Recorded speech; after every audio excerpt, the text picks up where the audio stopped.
मीनाक्षरसमाम्नायमधिगम्य महेश्वरात् कृत्स्नं व्याकरणं प्रोक्तं तस्मै पाणिनये नमः।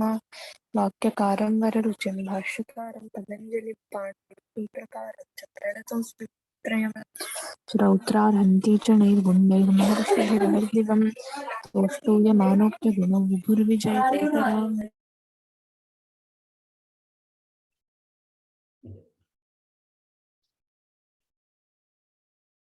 इदानीं प्रकरणम् अनुवर्तते।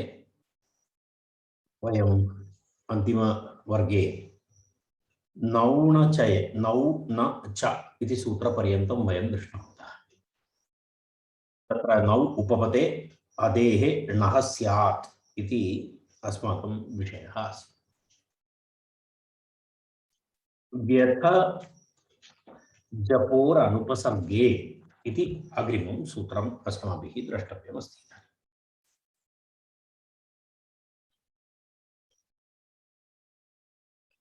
व्यथ अहं चिन्तयामि व्यथ जपोर अनुपसर्गे इति सूत्रमपि अस्माभिः दृष्टमिति मन्ये। एवं रैट्, तदेव दृश्यते अत्र।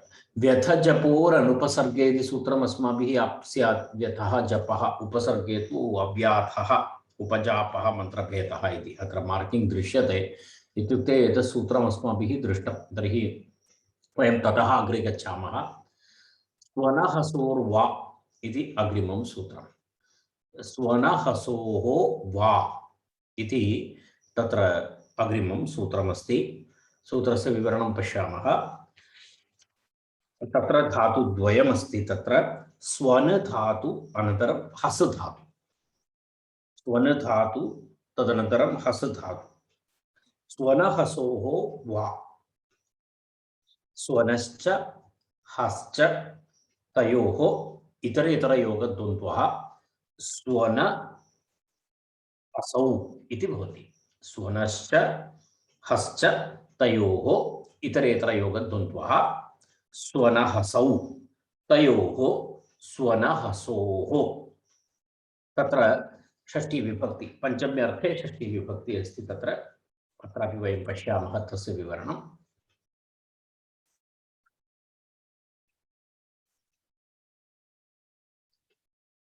इदं सूत्रं पश्यतु। तत्र षष्ठी द्विवचनं वा इति अव्ययम्। अनुपसर्गे इति पूर्वसूत्राद् अनुवर्तते। तदेव अनुपसर्गे इत्येव। अनुपसर्गे इत्येव, अनुपसर्ग इत्येव इत्युक्ते तत्र अयं विषयः अनुपसर्गे यदा उपसर्गरहितधातोः एव अप्पु प्रत्ययः भवति, अन्यत्र न भवति। अन्यत्र तु खञ् प्रत्ययः भवति। यत्र उपसर्गः भवति तर्हि खञ् प्रत्ययः भवति। भवन्तः जानन्ति अस्माकं विषयः अच् प्रत्ययः, अप् प्रत्ययः, खञ् प्रत्ययः, एतेषां त्रयाणामेव विषयः चलति अपवादरूपेण। तत्र यदि अप् अथवा अच् प्रत्ययः अप् प्रत्ययः न भवति अथवा विकल्पेन भवति इति उच्यते चेत् अपरपक्षः नाम खञ् प्रत्ययः भवति।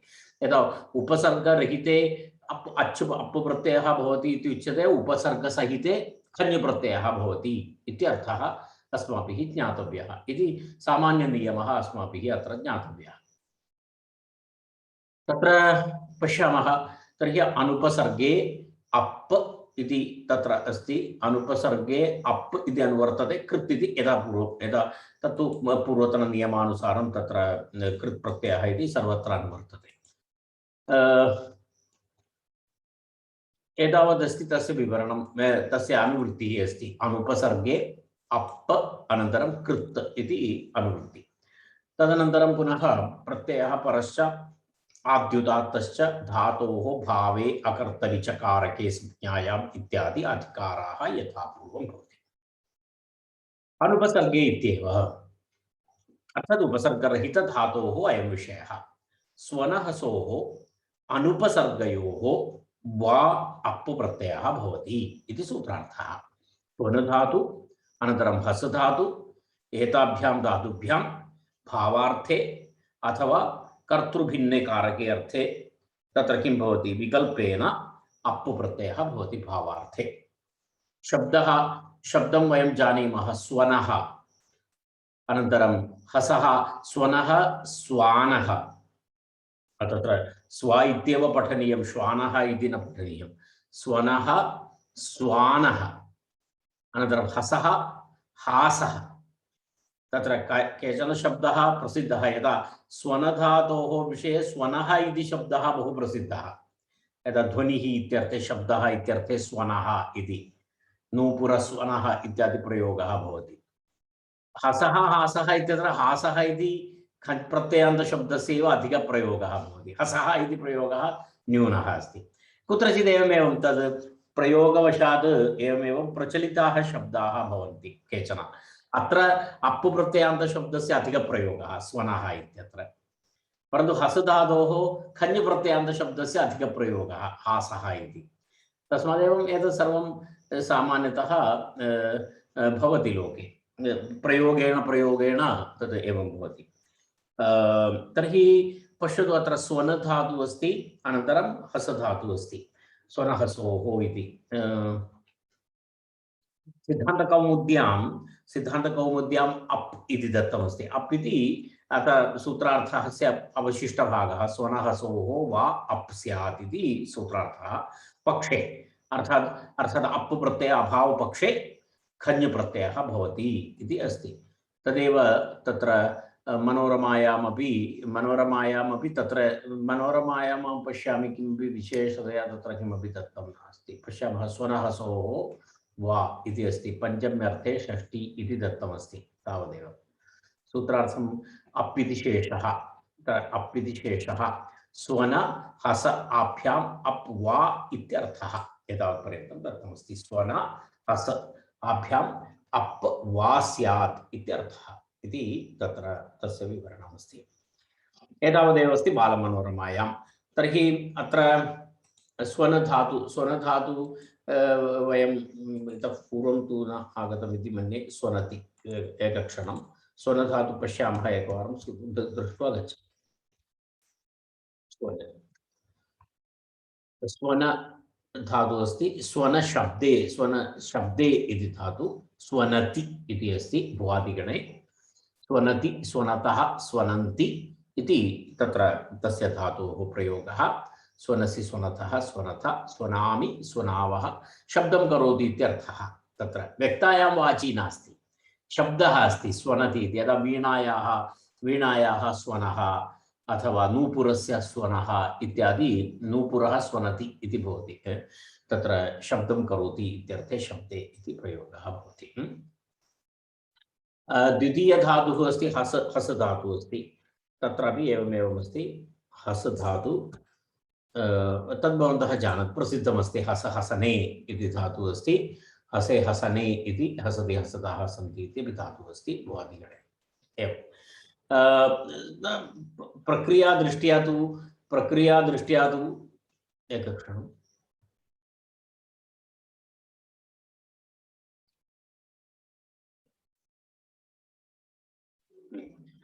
प्रक्रियादृष्ट्या तु केवलं शब्दयोजनमेव करणीयमस्ति। स्वन इति अस्ति, आ इति अस्ति। यदा अप् प्रत्ययः भवति चेत् तर्हि केवलं एतद् स्वन इति भवति। पश्यतु, तस्मात् सुप्रत्ययरुक्ते विसर्गे स्वनः इति भवति। यदि खञ् प्रत्ययः भवति चेत् एक स्टेप् अधिकं भवति। एतद् अप् अस्ति, एतद् खञ् अस्ति चेत् तत्र किं भवति, तत्र दीर्घ अत उपधायाः इति तत्र वृद्धिः भवति। तर्हि स्वन इति अस्ति खलु, तर्हि एवं भवति, स्वान स्वान इति भवति। तावदेव तत्र एतत् प्रक्रियां वयं जानीमः, बहुवारम् एतत् चर्चितम्। एवं हस धातुः अस्ति चेत् हस धातोः अप् प्रत्यये हसः इति रूपं, हस आ हस, सुप्रत्ययरुक्ते विसर्गे हसः इति रूपं भवति। खञ् प्रत्ययः भवति चेत् हस आ उपधावृद्धि, हास आ हासः, सुप्रत्ययरुक्ते विसर्गे हासः इति रूपं भवति। एवं तत्र तस्य प्रयोगः भवति। तावदेव तत्र वक्तव्यमस्ति एतस्मिन् विषये। तत्र पुनः अग्रे पश्यामः वयम्। एतस्य सूत्रस्य विवरणम् एतावत् पर्याप्तम् इति अहं पश्यामि। तत्र केवलम् एतत् द्रष्टव्यमस्ति अनुपसर्गे इत्येव। यदि उपसर्गः अनुपसर्गे इत्येव इति उक्तं पश्यतु अनुपसर्ग इत्येव। यदि उपसर्गः भवति तर्हि एवं रूपं भवति प्रस्वानः प्रहासः इति। उपसर्गसहिते खञ् प्रत्ययः भवति। यदि उपसर्गः अस्ति चेत् अप् प्रत्ययः न भवति, तत्र खञ् प्रत्ययः भवति। प्रस्वानः प्रहासः इति भवति। तत्र रूपद्वयं तत्र दत्तमस्ति। प्रस्वानः प्रहासः इति रूपद्वयं तत्र अस्ति। एतावदेव वक्तव्यमस्ति। अग्रिमं सूत्रं प्रति गच्छामः। यमः समुपनिविषु च इति अग्रिमं सूत्रं। यमः समुपनिविषु इति अस्ति। सम उप अनन्तरं नि अनन्तरं वि। सम च उपश्च निश्च विश्च इति किं भवति? सामुपनिवयः तेषु इत्यर्थे सामुपनिविषु इति तस्य विग्रहवाक्यं। सर्वे उपसर्गाः के सम उप नि अनन्तरं वि इति उपसर्गाणां तत्र समासः अस्ति। इतरेतर योगद्वन्द्व समासः। सामुपनिवयः तेषु इति सप्तमी बहुवचनं। सप्तमी बहुवचनं तत्र भवति। तत्र पश्यतु सम उप नि विषु इति। समुपनिविषु इति सप्तमी बहुवचनम्। अनन्तरं यमः इति पंचमी एकवचनं। यम धातोः विषये वदति। यम धातोः विषये अत्र चर्चा अस्ति। यम धातोः प्रयोगः केभ्यः उपसर्गेभ्यः सह सम उप अत्रापि अनुपसर्गे वा इति वैकल्पिकम् अस्ति। अयं नियमः अनुपसर्गे इत्यपि तत्र अस्ति। अनुपसर्गे इति विषयः अपि अत्र अस्ति। अनुपसर्गे वा अप् कृत् इति एते सर्वे अत्रापि अनुवर्तन्ते। अनुपसर्गे वा अप् कृत् इति एते सर्वे अनुवर्तन्ते। प्रत्ययः परश्च अद्युदात्तश्च धातोः भावे अकर्तरि च कारके संज्ञायाम् इत्यादि यथा पूर्वं तत्रत्य विषयाः भवन्ति, अधिकाराः। अनुपसर्गे वा इति वर्तते। सम उप नि वि इत्येतेषु उपपदेषु अनुपसर्गेऽपि यमेः वा अप् प्रत्ययः भवति इति अस्ति। तत्र किमस्ति? तत्र उपसर्गे अनुपसर्गे च इति अस्ति। तत्र तदेव अपि इति प्रयोगः भवति। इति अस्ति। च इति तत्र चकारग्रहणेन तत्र एवम् अर्थः स्वीकर्तव्यः। सम उप नि एतेषु वि एतेषु अनुपसर्गे च यमेः अप् वा स्यात् इति। अनुपसर्गे च इत्यनेन उपसर्गे सोपसर्ग धातु, उपसर्गे अनुपसर्गे च, अर्थात् एतेषु उपपदेषु केषु सम उप नि वि। अनन्तरं यदि उपसर्गरहित धातु अस्ति चेदपि उभयत्रापि विकल्पेन अप् प्रत्ययः भवति। तर्हि उपसर्गरहित धातोः विकल्पेन अप् प्रत्ययः भवति। सम उप नि वि इति उपपदेभ्यः परस्य यम धातोः अपि अप् प्रत्ययः विकल्पेन भवति इति ऑप्शन द्वयम्। अर्थात् सम उप नि वि एतेषु उपपदेषु यमः विकल्पेन अप् प्रत्ययः भवति। उपसर्गरहित यम धातोः अपि विकल्पेन अप् प्रत्ययः भवति इत्यर्थः। तर्हि तस्मात् तत्र तथा अस्माभिः द्रष्टव्यमस्ति। येषु अनुपसर्गे च यमेः अप् वा। येषु अनुपसर्गे च यमेः अप् वा इति सूत्रार्थः तत्र दत्तः अस्ति। तत्र एवमस्ति। एवं तस्य अनुपसर्गे वा इति वर्तते। समुपनिवि इत्येतेषु उपपदेषु अनुपसर्गेऽपि वा यमेः वा अप् प्रत्ययः भवति। खञः अपवादः एषः तदपि अस्ति। तत्पूर्वसूत्रं पूर्ववत् खञः अपवादः एषः भवति इति पूर्वमस्माभिः चर्चितमस्ति। तद्वदस्ति इति अत्रापि पश्यामः वयं यम धातु उपयमे पश्यतु यम उपरमे इति धातुः अस्ति तत्र यच्छति यच्छतः यच्छन्ति इति यम उपरमे इति धातु तस्मात् अयं विषयः भवति सम सम यमः इति भवति चेत् संयमः इति रूपं भवति यदि अप् प्रत्ययः भवति चेत् अप् प्रत्ययः न भवति चेत् खञ् प्रत्ययः भवति संयामः इति रूपं भवति रूपाणि तत्र दत्तानि सन्ति प्रक्रिया विशेषतया प्रक्रिया इति वक्तव्या इति नास्ति भवन्तः जानन्ति कारण यम आ यम यदि अप् प्रत्ययः भवति चेत् सं यम संयम खञ् प्रत्ययः भवति चेत् अतौ बधायाः इति वृद्धि भवति याम इति भवति यथा पूर्वं यदा हस हास एवमेव समयमः संयामः संयमः समयमः खञ् प्रत्यये संयामः इति भवति तत्र एकं रूपं द्वितीयं रूपम् उपयमः उपयामः उपयमः अर्थे भेदः नास्ति अर्थभेदः नास्ति तत्र उपयमः इत्यर्थः उपयामः इत्यपि समानार्थः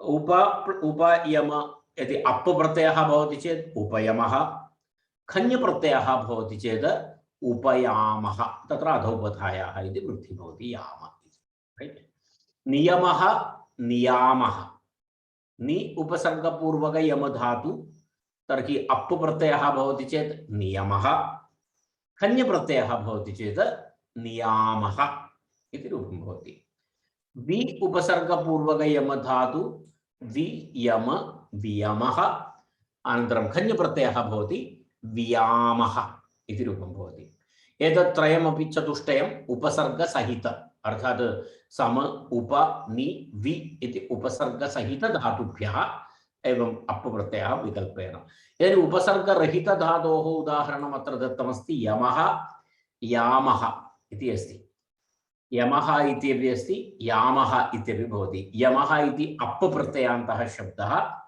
यामः इति खञ् प्रत्ययान्तः शब्दः तत्र आद उपधायाः इति वृद्धिः भवति इति एतावदेव एतस्य विवरणमस्ति सरलं सूत्रं यमः समुपनिविषु च बालमनोरमायां पश्यामः वयं तत्रापि एतदेव अस्ति सूत्रार्थ तत्र पश्यतु सम उप नि वि एष द्वन्द्वः चकारात् अनुपसर्गेऽपि समुच्चीयते उक्तं मया चकारग्रहणेन अनुपसर्गे इत्यपि तत्र अर्थः भवति चकारसूत्रे चकारग्रहणेन तदाह येषु अनुपसर्गे च इति तावदेव तस्य विवरणमस्ति एतावत् तस्य बालमनोरमायां सरलसूत्राणि केवलं स्टेट्मेण्ट्स् इति तदेवम् उक्त्वा अग्रे गच्छति वयमपि अग्रे गच्छामः अस्माकम् अग्रिमं सूत्रमस्ति तत्र नौ गद नद पठ स्वनः इति अग्रिमं सूत्रं नौ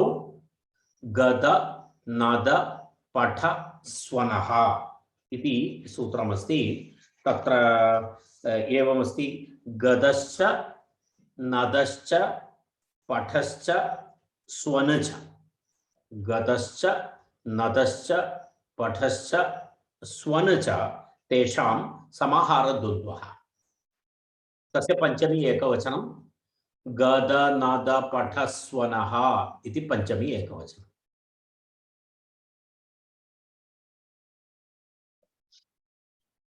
तत्र एवमस्ति नौ इति अस्ति नौ इत्युक्ते नि उपसर्गे इत्यर्थः नौ इत्युक्ते नि उपपदे इति तस्य अर्थः नि उपपदे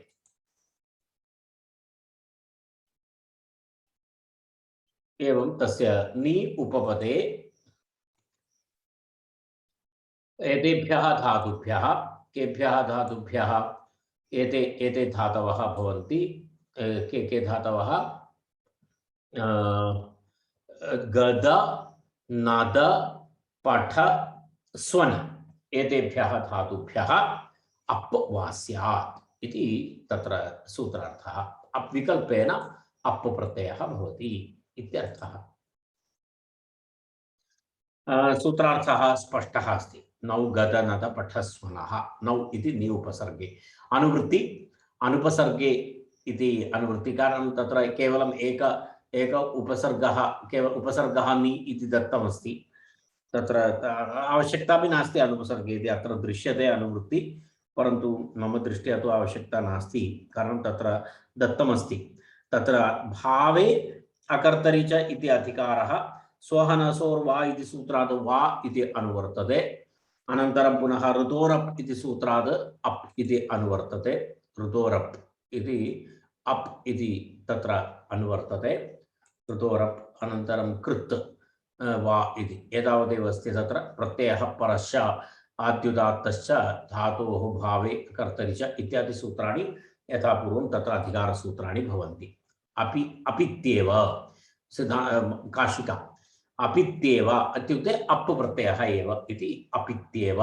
इति उक्तं निशब्दे उपपदे नि इति उपपदे गद नद पठ स्वन इत्येतेभ्यः धातुभ्यः वा अप् प्रत्ययः भवति इति सूत्रार्थः निशब्दे उपपदे गद नद पठ स्वन इत्येतेभ्यः धातुभ्यः विकल्पेन अप् प्रत्ययः भवति इत्युक्ते अप् प्रत्यय अभावपक्षे खञ् प्रत्ययः भवति इत्यर्थः निशब्दे उपपदे गद धातु नद धातु पठ स्वन इत्येतेभ्यः धातुभ्यः वा अप् प्रत्ययः भवति खञ् अपवादः यथा पूर्वं खञ् प्रत्ययस्य अपवादः एषः अप् प्रत्ययः न भवति चेत् खञ् प्रत्ययः भवति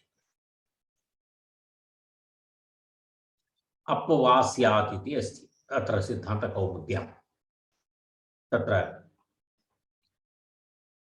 पश्यतु अत्र गद नद पठ स्वन एषा द्वन्द्वः इति अप् वा स्यात् इति तत्र शेषपूरणम् इदम् इति उक्तम् एतावदेव अस्ति मनोरमायां तु तावदेव विवरणमस्ति पश्यामः तत्र प्रथमम् उदाहरणं तत्र किमस्ति निगतः निगादः इति अस्ति निगतः निगादः इति अस्ति तत्र धातुः अस्ति गद धातु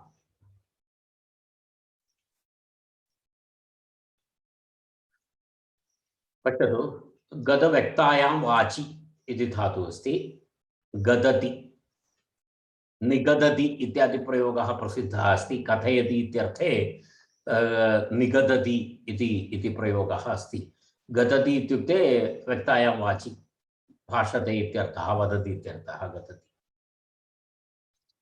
गद धातुः अस्ति गतव्यक्तायां वाचि इति भुवादिगणे परस्मैपदी तत्र गदति इति प्रयोगः भवति तत्र एतस्य पश्यतु जगाद इत्यादि रूपाणि भवन्तः जानन्ति जगादवतन छद्मपद्म जगादाग्रे गताग्रजं जगादभूयो जगदेकनाथ एतत् सर्वम् उदाहरणानि तत्र एतस्य प्रयोगः कुत्र कथमस्ति इति एवं दत्तमस्ति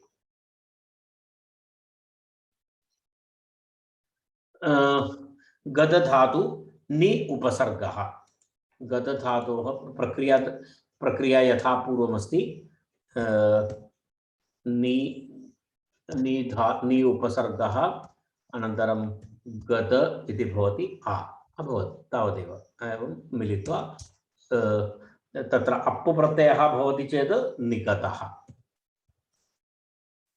सुप्रत्ययरुत्ते विसर्गे निगतः इति प्रयोगः यदि खञ् प्रत्ययः भवति चेत् निगादः एवं भवति निगतः निगादः इति तत्र रूपद्वयं गतव्यक्तायां वाचि इति धातुः अस्ति तत्र अदौपधायाः इति वृद्धिः भवति इति विशेषः यथा पूर्वं द्वितीयम् उदाहरणमस्ति द्वितीयम् उदाहरणे कः धातुः अस्ति नद धातुः अस्ति नद धातु नदति पश्यतु नद अव्यक्ते शब्दे इति धातुः भवति नदति यदा वीणा इत्यादीनां यदा शब्दः भवति खलु तद् नदति इति, नदी नदति इति एवम् एवम् एवं तत्र प्रयोगः भवति। अव्यक्तशब्दः यत्र भवति तस्य नदति इति उच्यते। तत्र यदा वयं यदा यदा निनादः इति शब्दः प्रसिद्धः अस्ति, निनादः इति, निनदः निनादः, निनदः इति शब्दापेक्षया निनादः, वीणानिनादः इति प्रयोगः, तत्र शब्दः बहु प्रसिद्धः। नि उपसर्ग मूलधातु अस्ति, नद अस्ति, परन्तु नकारस्य नकारः प्रयोगे भवति नद इति। तर्हि नद व्यक्ताय अव्यक्ते शब्दे, नद अव्यक्ते शब्दे इति नि उपसर्गपूर्वक नद धातोः अप्पु प्रत्ययः भवति चेत् किं रूपं भवति, निनदः इति रूपं भवति। अनन्तरं यदि यदि खञ् प्रत्ययः भवति चेत् अत उपधायाः इति वृद्धिः भूत्वा निनाद इति भवति। निनदः निनादः इति रूपद्वयं तत्र अस्ति। निपठः निपाठः इति अस्ति। पठ धातु पठ व्यक्तायां वाचि इति अस्ति। पठ धातोः अर्थः कः, पठ व्यक्तायां वाचि,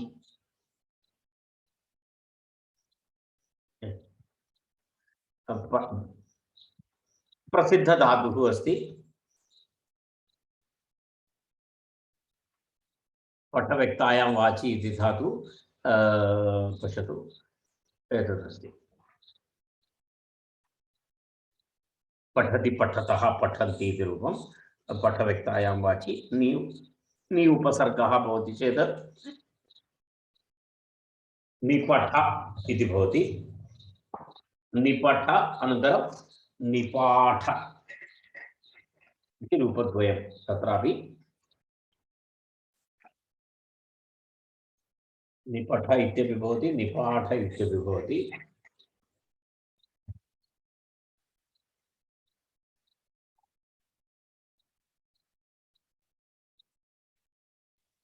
स्वनः निस्वनः निस्वानः इति रूपद्वयं।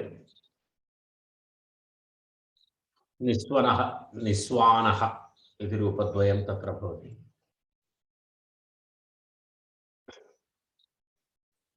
स्वनधातु तदितः पूर्वम् अस्माभिः दृष्टं, तेन कारणेन तद् विशेषतया इदानीं द्रष्टव्यं नास्ति।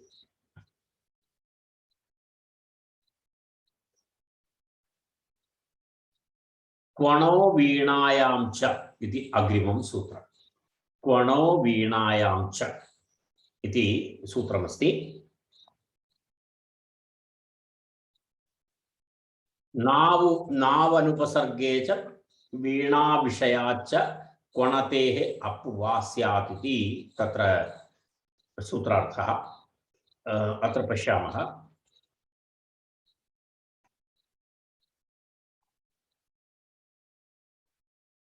क्वणः इति पंचमी एकवचनं, वीणायाम् इति सप्तमी एकवचनं, च इति अव्ययम्। तत्र स्वनः सोर्वा इति सूत्रात् वा इति अनुवर्तते।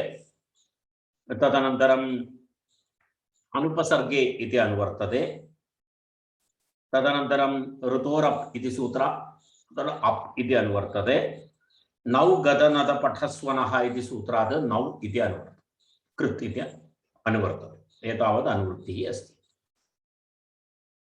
प्रत्ययः परस्य इत्यादि यथा पूर्वं भावे अकर्तरि च संज्ञायाम् इति अकर्तरि च कारके इति तत्सर्वं यथा पूर्वं भवति। नौ वा अनुपसर्गे इति वर्तते, अनुवर्तते। किं नि उपसर्गे अनन्तरं विकल्पेन अनन्तरम् अनुपसर्गे इति तत्र अनुवर्तते।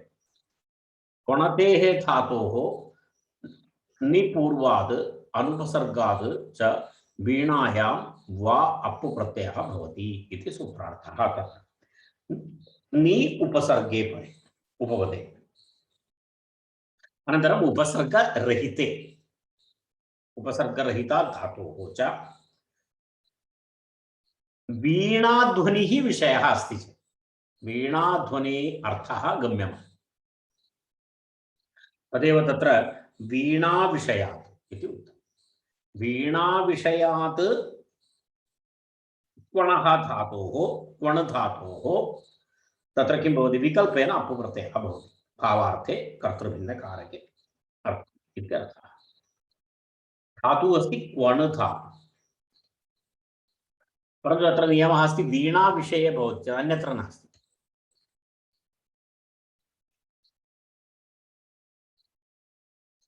क्वण, क्वण धातु, क्वण शब्दे क्वणति इति प्रयोगः भवति। क्वणति, क्वणतः, क्वणन्ति, क्वणसि, क्वणथः, क्वणथ, क्वणामि, क्वणावः, क्वणामः इति सिद्धरूपम् इति भवति।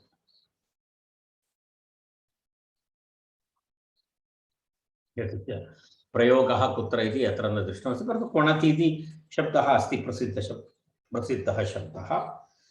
नि उपसर्गे, नौ उपसर्गे इति उक्तं, तत्र नि नाव अनुपसर्गे, नि अनन्तरम् अनुपसर्गे च, नि तथा अनुपसर्गे च, तदेव नौ अनुपसर्गे इति पदच्छेदः तत्र सूत्रस्य।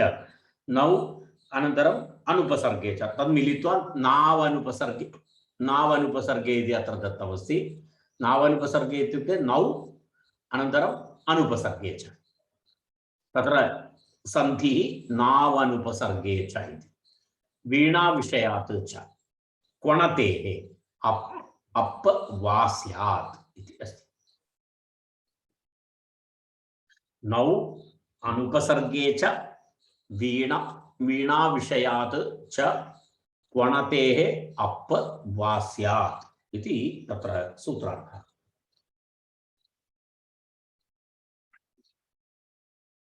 वीणाग्रहणं प्राद्यर्थम् इति उक्तम्। वीणायाम् इति ग्रहणं तु किमर्थमस्ति, यदा वीणायाः ग्रहणम् इति प्राद्यर्थं, वीणायाम् इति पदस्य ग्रहणेन प्रादि उपसर्गस्य उपसर्गाणां योगे अप्पु प्रत्ययार्थः अस्ति।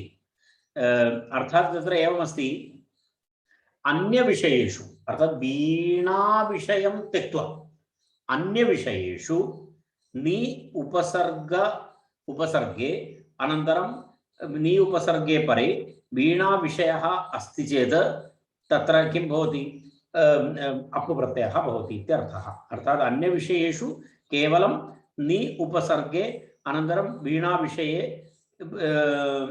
तत्र किं भवति, अप्पु प्रत्ययः भवति।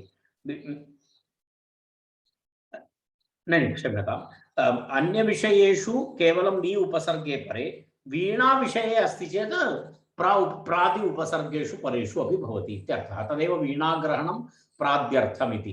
वीणाविषयः अस्ति चेत् तत्र अन्य उपसर्गाणां प्रयोगेपि तत्र किं भवति, तत्र अन्य उपसर्गाणां प्रादियोगे अपि अप् प्रत्ययः भवति इत्यर्थः। वीणाविषयात् नौ अनुपसर्गे च वीणाविषयात् च क्वणतेः अप् वा स्यात् इति व्याख्यानतो विशेषप्रतिपत्ति। तत्र वीणाग्रहणं प्राद्यर्थम् इति उक्तं। तत् पश्यामः वयं मनोरमायां। पश्यतु, सोपसर्गार्थम् इत्यर्थः। वीणाग्रहणं तत्र पश्यतु, एतदस्ति ननु क्वणश्च इत्येतावता नौ उपसर्गे च क्वण अप् वा इत्यर्थलाभात् वीणाविषयादपि क्वणसिद्धेः वीणायामिति व्यर्थमित्यतः। तत्र प्रश्नः एवमस्ति, नौ उपपदे च तदितरस्मिन् उपसर्गे असति च वीणाविषयाच्च इत्यर्थः इति अस्ति। ननु क्वणदेश्च इत्येतावता माने क्वणदेश्च इति केवलं सूत्रं पर्याप्तं खलु। कारणं किमर्थं, तस्य पूर्वसूत्रे नौ इति तु अस्ति एव, पूर्वसूत्रे नौ इति अस्ति, तर्हि केवलं क्वणतेश्च इति वदति चेत् चकारग्रहणेन पूर्वसूत्रस्य सर्वविषयाः अत्रापि आगच्छति। क्वणतेश्च इति चकारग्रहणेन, तर्हि पुनः क्वणतेश्च इत्येतावता नौ उपसर्गे च क्वण अप् वा इत्यर्थलाभात् वीणाविषयादपि कुणसिद्धेः वीणाविषयादपि कुणः इति सत्य सिद्धि भवति तर्हि वीणायाम् इति पुनः किमर्थं प्रयोगः अर्थात् कुणः इत्येव प्राप्तव्यं खलु तत्तु केवलं कुणदेश इति वदति चेत् पर्याप्तं तत्र वीणाविषयादपि भवति तत्र विषयः तु निर्दिष्टः नास्ति यदि वीणाविषयादपि कुणः इति भवति वीणाविषयात् च इति पुनः विशेषप्रयोगः किमर्थम् इति चेत् तत्र वीणाविषयादिषु विशेषप्रयोगेण एतत् ज्ञातव्यं तत्र अन्यत्र विषयेषु नि उपसर्गे अथवा अनुपसर्गे अप् प्रत्ययः भवति वीणाविषये तु किं भवति अन्येभ्यः उपसर्गेभ्यः परस्य गुणधातोः अपि अप् प्रत्ययः भवति वीणाविषये तर्हि विषयद्वयम् इदानीं विषयत्रयं नि उपसर्गे परे गुणधातोः अप् प्रत्ययः भवति एकः विषयः अनुपसर्गे गुणधातोः अप् प्रत्ययः भवति विकल्पेन सर्वं विकल्पेन अस्ति तर्हि नि उपसर्गे परे नि उपसर्गात् भवति एक अप् द्वितीयं तु अनुपसर्गात् तृतीयं तु वीणाविषयात् केभ्यः अपि अनुपसर्गेभ्यः परस्य यं धातुः गुणधातोः भवति इति वीणाविषयात् इति त्रिधा तस्य त्रिस्तरीयः अर्थः तत्र भवति प्रथमं नि उपसर्गे गुणधातोः अप् उपसर्गरहित गुणधातोः अप् वीणाविषये सर्वेभ्यः उपसर्गेभ्यः यको प्राति उपसर्गेभ्यः अप् विकल्पेन इति तस्य आशयः तर्हि तदेव तदर्थमेव वीणाग्रहणं प्राद्यर्थम् इति यदा एकैकं पश्यामः तत्र प्रथमं नि उपसर्गः भवति नि उपसर्गः भवति चेत् किं भवति नि उपसर्गः इति वयं नि इति उपसर्गः नि अनन्तरं वा धातु न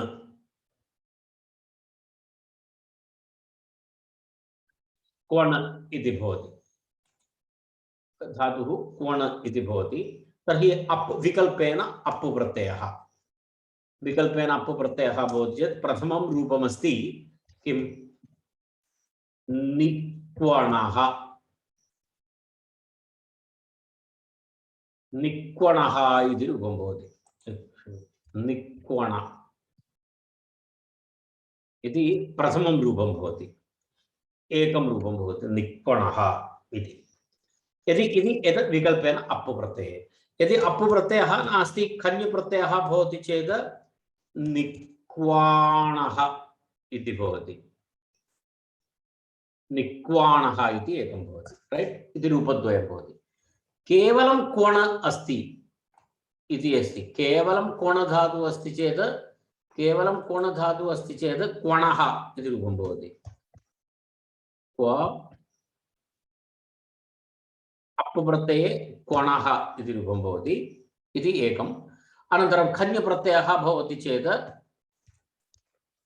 क्वाणः इति रूपं भवति क्वाणः इति रूपं भवति इति यदि द्वितीयम् अभवत् इदानीं वीणाविषयः अस्ति चेत् तत्र किं वीणायां तु किं भवति यदा वीणायां तु प्र उपसर्गः तर्हि प्र उपसर्गे तत्र अप् प्रत्ययः भवति अनन्तरं अप् प्रत्ययः भवति चेत् प्रक्वणः इति भवति अनन्तरं खञ् प्रत्ययः भवति चेत् प्रक्वाणः इति भवति प्रक्वाणः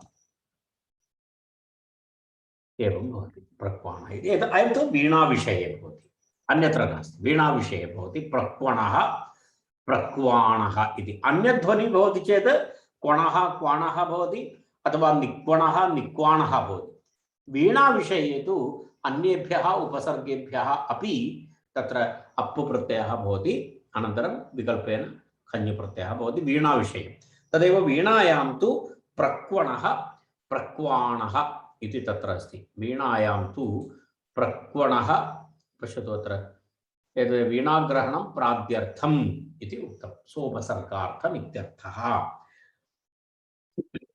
सोपसर्गार्थम् इत्यर्थः इति उक्तम्।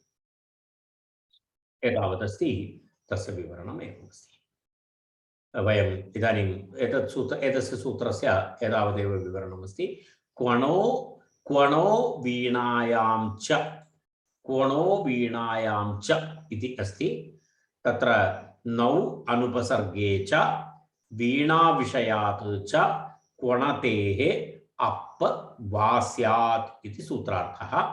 वीणाग्रहणं प्राद्यर्थं निक्वणः निक्वाणः, क्वणः क्वाणः, वीणायां तु प्रक्वणः प्रक्वाणः इति तत्र सिद्धरूपं भवति। एवं तस्य विवरणम् अस्ति। एतावदेव एतस्य सूत्रस्य विवरणं कर्तव्यमस्ति। अग्रे गन्तुं शक्नुमः। अग्रिमं सूत्रमस्ति, विषयः अनुवर्तते, अयमेव विषयः, नित्यं पणः परिमाणे इति अग्रिमं सूत्रम्। नित्यं पणः परिमाणे इति अस्ति। नित्यं पणः परिमाणे इत्यत्र किं किं द्रष्टव्यमस्ति? अप् स्यात् इति अस्ति। अप् स्यात् इत्युक्ते अप् प्रत्ययविधायकं सूत्रमस्ति एतत्। अप् प्रत्ययविधायकं सूत्रं पश्यामः। तत्र किं किं भवति इति, नित्यमिति क्रियाविशेषणं द्वितीयान्तं, नित्यं पणः परिमाणे, अप् नित्यविधि अस्ति, पणः इति अस्ति, पंचमी एकवचनं, नित्यं स्यात् इत्यर्थः, परिमाणे इति परिमाणार्थे इत्यर्थः, अप् स्यात् इति अस्ति। पण व्यवहारे स्तुतौ च, पण धातु, पण धातोः प्रयोगः कुत्र कुत्र अस्ति? पण धातु व्यवहारे, क्रय विक्रय व्यवहारे पणति इति प्रयोगः भवति। अनन्तरं स्तुतौ, स्तुत्यर्थे विष्णुं पणति इति तत्र प्रयोगः भवति, अर्थात् स्तुतिं करोति इत्यर्थः। कारकप्रकरणे वयं पठितवन्तः, शलाका व्यवहारे इत्यादिषु पण धातोः प्रयोगविषये वयं तत्र पठितवन्तः, भवन्तः कदाचित् स्मरेत्। पण इति अस्ति, एकक्षणम्,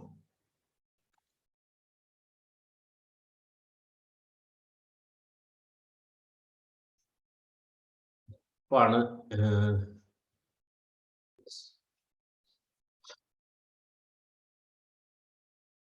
पश्यतु, अत्र पण धातु, पण धातोः प्रयोगः एवमस्ति। पणते पणेते पणन्ते इति अस्ति, तत्र पणते अस्ति, प्रथमनिपते उभयतापि अस्ति। तत्र यदा पणायति इत्यपि प्रयोगः अस्ति, व्यवहारे स्तुतौ च पणते पणेते पणन्ते इति रूपं भवति तत्र पणते इति। एवं पण धातोः प्रयोगः। अस्य पण धातोः प्रयोगे किं भवति इति उक्तं तत्र,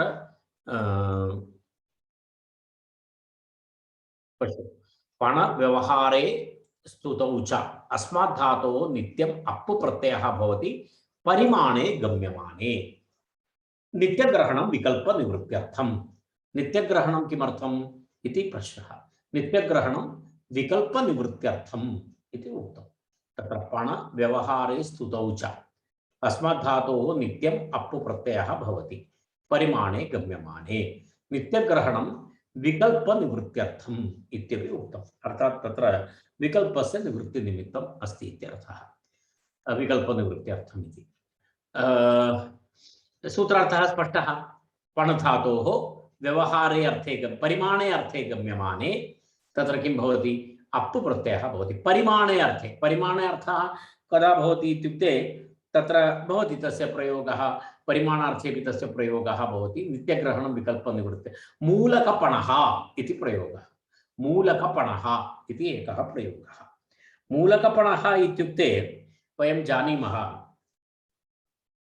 एकः परिमाणविशेषः भवति। यदा भवन्तः यदा सब्जी मार्केट् इत्यत्र गच्छति, तत्र एवमेवं भवति, तत्र शाकानां विक्रयणं, मूली अथवा इत्यादिकम् एवं गड्डा भवति, एवं हस्तपरिमितं स्वीकृत्य किं तस्य नाम अहं न जानामि, एकैकप्रदेशे एकमुष्टिपरिमितम् एवं स्वीकृत्य एतस्य मूल्यम् एतावत्पर्यन्तम्, एतस्य मूल्यम् एतावत्पर्यन्तम्, एकैकगड्ढा भवति, एवं बण्डिल् भवति, तत् स्वीकृत्य एवं दर्शयति, एतस्य एतावत्पर्यन्तम् एतावत् रूप्यकाणि इति, 10 रूप्यकाणाम् एक गड्ढा इति तत् वस्तुतः तस्य मूलकपणः इति।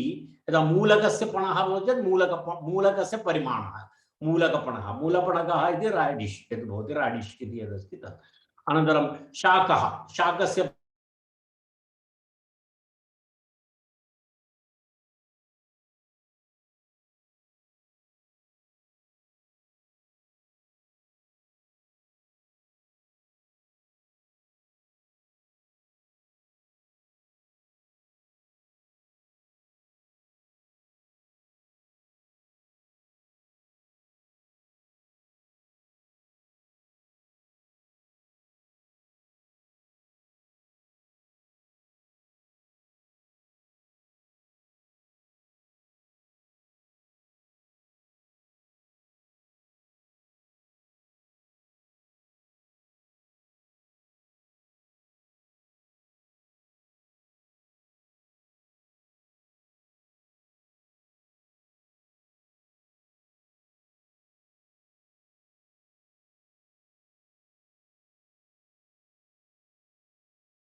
मम ध्वनिः श्रूयते न इदानीम्? अत्र विद्युत् गता। अस्तु, अग्रे गच्छामः। एकक्षणम्।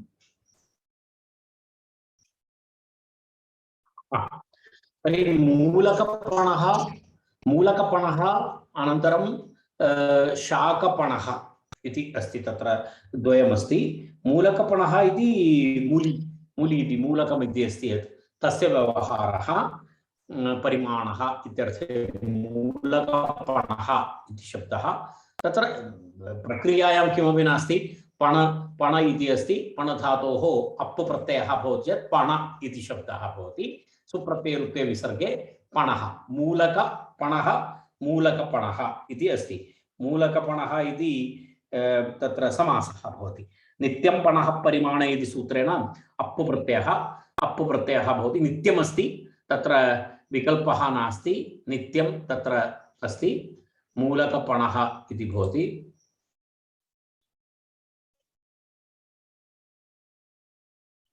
तदनन्तरं पुनः अग्रे पश्यामः। मूलकपणः इति मूलकपण षष्ठी तत् मूलकस्य पणः मूलकपणः इति षष्ठी तत्पुरुषसमासः। अर्थात् मूलकस्य व्यवहारः, परिमाणः। अनन्तरम् एवमेव शाकपरिमाणः, शाकपणः इत्युच्यते।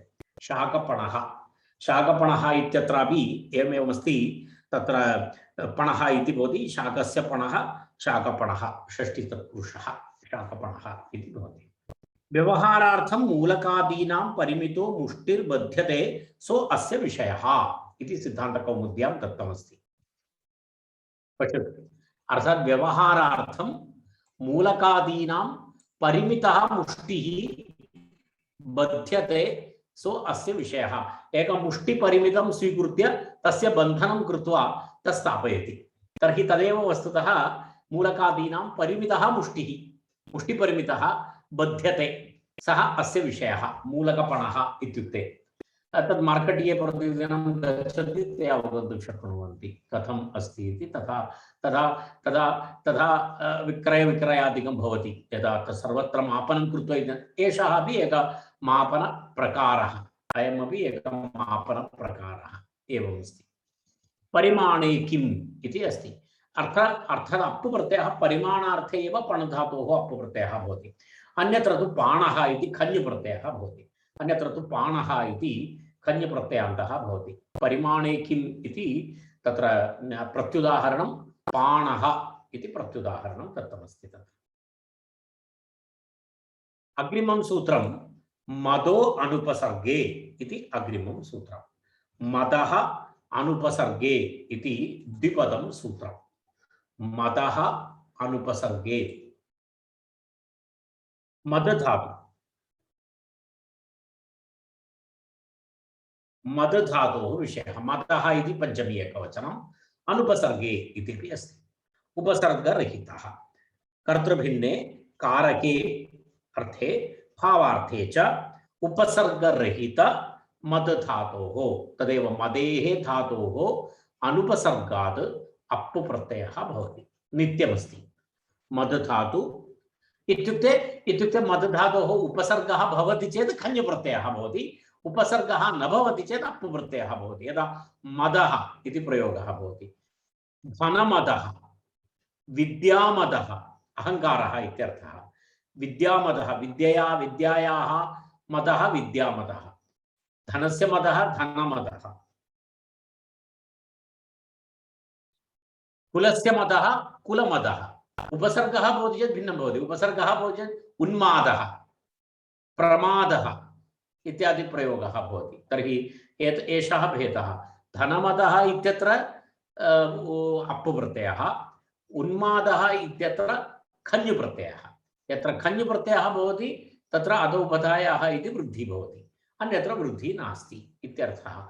मदेः अनुपसर्गात् अप्पु प्रत्ययः भवति इत्यर्थः। खञः अपवादः, खजो अपवादः इति खञः अपवादः। सिद्धान्तकौमुद्यां धनमदः इत्येव दत्तमस्ति, उपसर्गे तु उन्मादः इति अस्ति। अत्र द्वित्रि उदाहरणानि इतोपि दत्तानि सन्ति। विद्यामदः, धनमदः, विद्यायाः मदः विद्यामदः, धनस्य मदः धनमदः, एवं भवति। मद धातुः अस्ति खलु, हर्षग्लेपनयोः इति अस्ति वस्तुतः धातोः अर्थः। मद धातोः अर्थः एवं भवति, पश्यतु। मद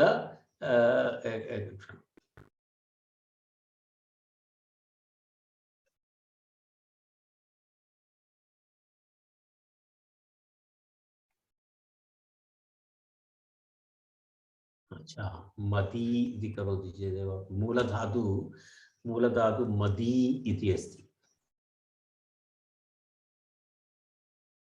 पश्यतु, एतदस्ति मदी इति अस्ति मूलधातु। मद इति प्रयोगे भवति, परन्तु मूलधातु मदी इति अस्ति। मदी हर्षग्लेपनयोः इति धातु। मदति मदतः मदन्ति, मदसि मदतः मदथ, मदामि मदावः मदामः इति। तत्र एवमस्ति, हर्षग्लेपनयोः इति अस्ति।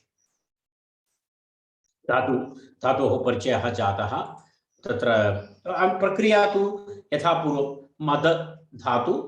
मद धातोः अप्पु प्रत्ययः भवति चेत् मदः, धनस्य मदः धनमदः इति षष्ठी तत्पुरुषः, विद्यायाः मदः विद्यामदः इति षष्ठी तत्पुरुषः, कुलेन मदः भवति, कुलस्य मदः इति कुलमदः इति भवति।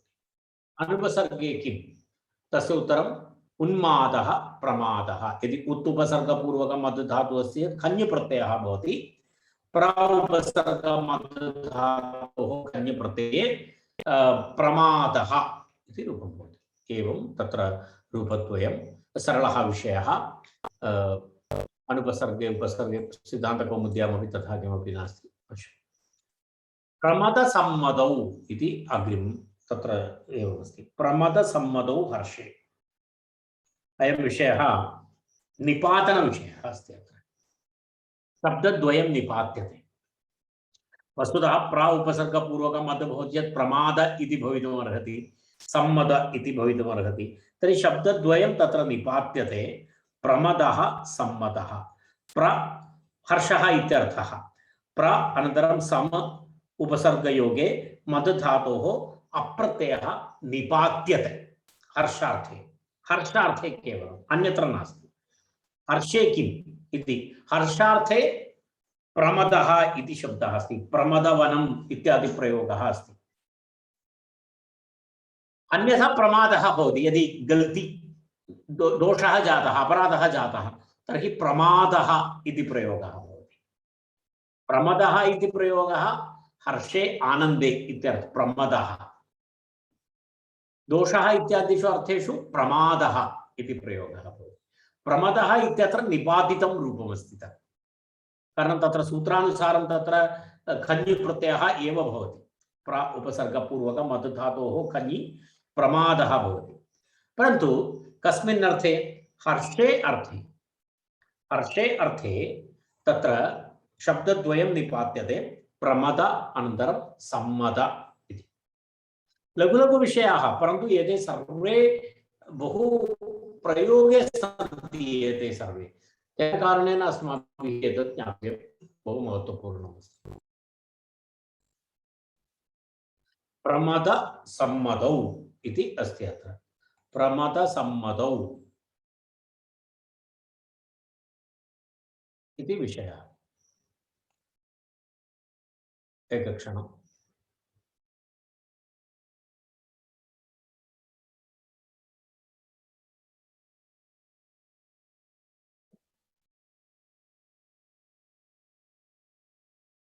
तत्र तत्र एवमस्ति, प्रमद सम्मदौ इति। प्रमद सम्मद इत्येतौ शब्दौ निपात्येते हर्षे अभिधेये इति तत्र तत्र एवं प्रयोगः। तत्र पश्यतु, हर्षः कन्यानां प्रमदः, कोकिलानां सम्मदः, हर्षः इत्यर्थे तत्र प्रयोगः। कन्यानां प्रमदः इति, कोकिलानां सम्मदः, उभयमपि हर्षार्थे अस्ति। अनन्तरं हर्षे इति किं? यदि हर्षार्थे नास्ति चेत् कथं किं भवति? प्रमादः सम्मादः इति भवति। प्रमादः सम्मादः, प्रसंभ्याम् इति न उक्तं। निपातनं रूढ्यर्थं। निपातनमस्ति, रूढिः अस्ति, लोके एवं रूढिः अस्ति। प्रमदः इति अनन्तरं सम्मदः इति रूढिः अस्ति, तस्मादेव तत्र निपातनं कृतमस्ति। प्रमदसम्मदौ इत्येतौ आपन्तौ निपात्यते इति उक्तं तत्र। प्रमदसम्मद एतौ आपन्तौ निपात्येते हर्षे।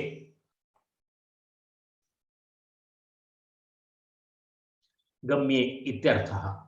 तत्र कन्यानां प्रमदः, कोकिलानां सम्मदः इति उदाहरणम् इति अस्ति। तत्र किमस्ति? कन्यानां प्रमदः, कोकिलानां सम्मदः इति। तत्र प्रसमोर्मदः हर्ष इत्येव सिद्धे, समोः मदः हर्ष इत्येव सिद्धे, तत्र निपातनं रूढिपरिग्रहार्थम् इति अस्ति। तत्र तस्य आशयः एवमस्ति, हर्षे किम् इति अस्ति। हर्षे किम् इति प्रश्नः। एकक्षणम्। हर्षे किमिति प्रमादः सम्मादः इति उक्तं। तर्हि तत्र एक सिद्धान्तकौमुद्यां पश्य वदति बालमनोरमा, प्रसमः मदः हर्ष इत्येव सिद्धे, अर्थात् मदः इति हर्ष इत्येव सिद्धे पुनः निपातनं किमर्थम् इत्युक्ते रूढिपरिग्रहार्थम् इति। तत्र रूढि तदेव तत्र एतत् अस्मिन्नपि उक्तमस्ति, भवन्तः पश्यन्तु। तत्र प्रसम् इति न उक्तं, निपातनं रूढ्यर्थं, कारणं रूढिः अस्ति लोके, तद् वस्तुतः लोके एवमेव प्रयुज्यते इति कृत्वा निपातनं कृतम्।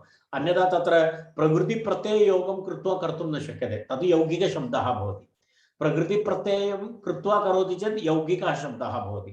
अयं शब्दः लोके यौगिकशब्दरूपेण न, रूढिः अस्ति, एवमेव प्रसिद्धमस्ति तत्, तेन कारणेन निपातनं कृतं। तदेव रूढिपरिग्रहार्थं। लोके प्रसिद्धरूढिशब्दः अस्ति अयं शब्दः, यौगिकः शब्दः। यदा प्रमादः इति शब्दः यौगिकः शब्दः, परन्तु प्रमदः इति शब्दः रूढिः न, यौगिकः न, लोके प्रचलितः शब्दः। तस्मात् तस्य ग्रहणार्थम् अत्र एवं निपातनं कृतमस्ति इति आचार्यस्य मतम्। एतावदेव तत्र वक्तव्यमस्ति। प्रमदसम्मदौ हर्षे इति अस्ति। इदानीं तावत्पर्यन्तं वयम् अद्य दृष्ट्वा वयम् अत्र तिष्ठामः। अग्रिमं सूत्रं तत्र समुदो रजः पशुषु इति सूत्रमस्ति। सूत्रं वयं श्वः पश्यामः। शान्तिमन्त्रणं कुर्मः। सर्वे भवन्तु सुखिनः, सर्वे सन्तु निरामयाः, सर्वे भद्राणि पश्यन्तु, मा कश्चित् दुःखभाग् भवेत्। ॐ शान्ति शान्ति शान्तिः।